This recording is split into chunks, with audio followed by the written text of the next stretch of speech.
Assalamualaikum warahmatullahi wabarakatuh. Ayo sekarang kita belajar tentang kesebangunan. Yuk. Jadi yang akan kita bahas di bab kesebangunan ini, yang pertama adalah mengenai konsep kesebangunan itu sendiri, dan yang kedua adalah garis-garis pada segitiga. Nah, sebelum kita masuk ke materi yang pertama, yaitu tentang konsep kesebangunan, di sini saya akan memaparkan salah satu manfaat dari belajar materi kesebangunan yang bisa diterapkan dalam kehidupan sehari-hari. Salah satunya adalah dalam menentukan ukuran foto dilihat dari panjang bingkainya. Nah, misal kalian itu udah terlanjur beli bingkai foto. Nah, sedangkan fotonya itu belum dicetak. Terus kalian ingin tahu gitu harus cetak ukuran berapa. Nah, kalau kalian tahu konsep dari kesebangunan ini, kalian bisa menggunakan konsep ini dengan cara menghitung terlebih dahulu panjang dari bingkai-bingkai tersebut, lalu dimasukkan ke dalam konsep ini, dan akhirnya kita akan tahu ukuran berapa tuh si foto harus dicetak gitu. Nah, seperti biasa di sini ada salah satu quotes dari orang penting atau ilmuwan penting, yaitu Albert Einstein. Beliau mengatakan bahwa pure mathematics is in its way the pursuit of logical ideas.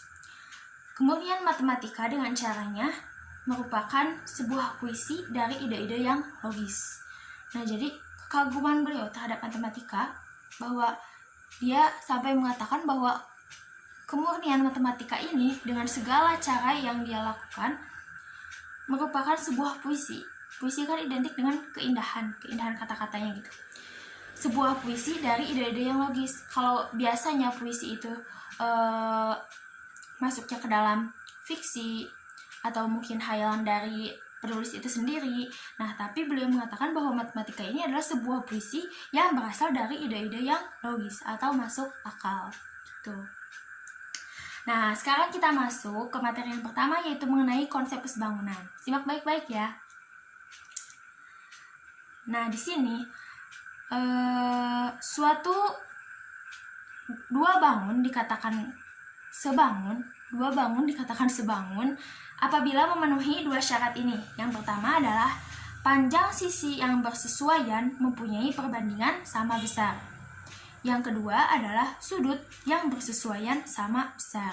Nah, mungkin kalau kalian cuma dengar definisi ini atau syarat-syarat ini, mungkin kalian sedikit bingung karena nggak ada gambaran kan.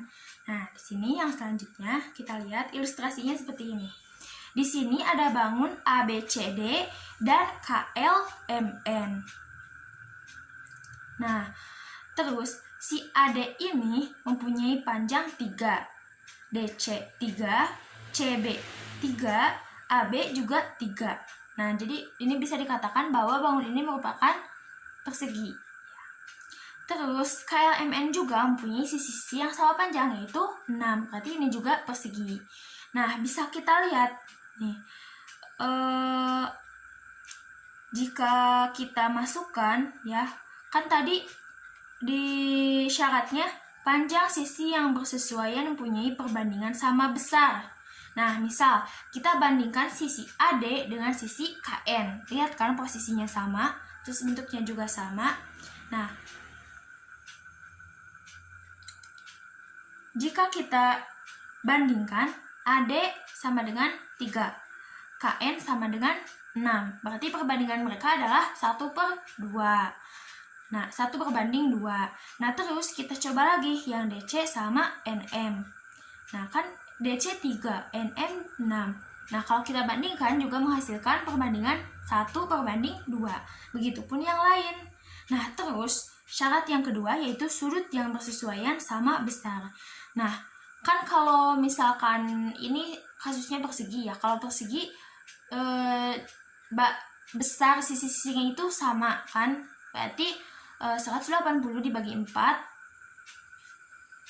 maksudnya 360 dibagi 4 kan. Kalau persegi kan siku-siku, berarti 90 masing-masing.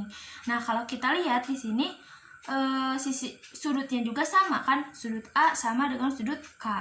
Bisa dilihat dari gambar kalau gambarnya itu sama. sudut D sama dengan sudut N. Nah, begitu.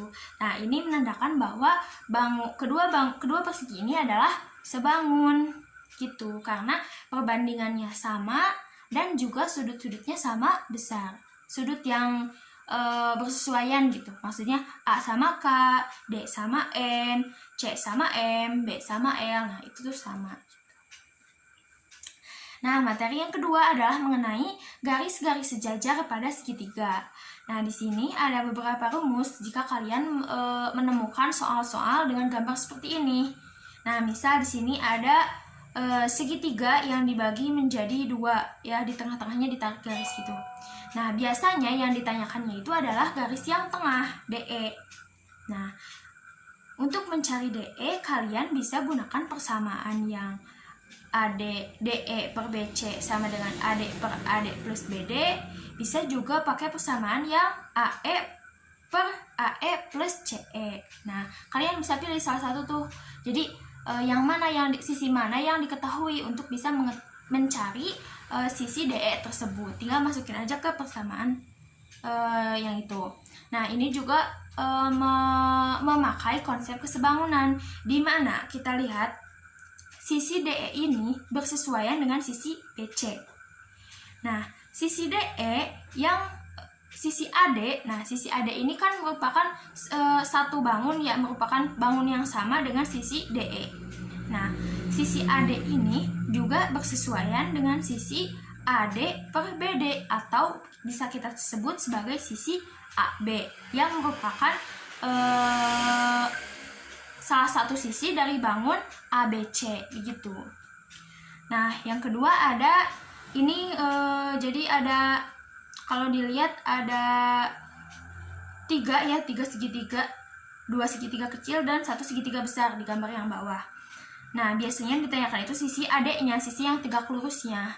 Nah, berarti rumusnya ini yang diketahui adalah AD sama dengan AB dikali AC per BC. Gitu. Ini juga sama memakai konsep kesebangunan. Nah, yang terakhir ini itu ada bentuk trapesium. Nah, kalau tadi segitiga, di tengahnya ditarik garis. Nah, kalau yang ini trapesium, tengahnya dikasih garis. Nah, ini juga sama. Yang dicarinya itu biasanya adalah EF. Jadi, EF sama dengan DE dikali AB ditambah AE dikali DC per AD. Gitu.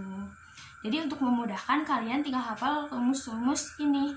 Namun, kalau kalian nggak mau hafal rumus-rumus ini, tentunya kalian harus tahu betul konsep dari kesebangunan itu sendiri. Tuh. Insya Allah kalau kalian tahu konsepnya, kalian tanpa hafal rumus ini juga kalian pasti akan bisa mengerjakan soal-soal kesebangunan. Nah, yang selanjutnya di sini di sini ada soal.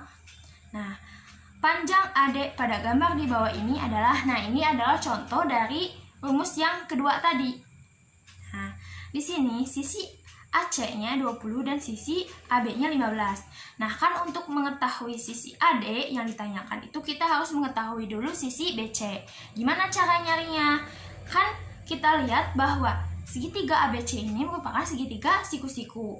Nah, kalau segitiga siku-siku kan bisa dicari dengan rumus Pitagoras. Nah, kita cari rumus BC-nya yang merupakan hipotenusa dari segitiga tersebut. Berarti BC sama dengan akar dari 15 kuadrat ditambah 20 kuadrat. Nah, jika dioperasikan akan menghasilkan 25. Nah, setelah itu lalu tinggal dimasukkan ke dalam rumus tadi. Jadi, AD sama dengan AB-nya 15 dikali 20 sama per 25. Nah, kita dapat hasilnya adalah 300 per 25 dan menghasilkan angka 12. Jadi, panjang AD ini adalah 12. Gitu, teman-teman. Nah, cukup sekian materi tentang kesebangunan ini. Mungkin penjelasan dari saya kadang kurang dipahami atau terlalu cepat. Mohon maaf yang sebesar-besarnya atas kesalahan saya dan kekurangannya. Semoga materi ini bisa bermanfaat untuk teman-teman semua. Lebih kurangnya mohon dimaafkan. Kurang lebihnya mohon dimaafkan. Assalamualaikum warahmatullahi wabarakatuh.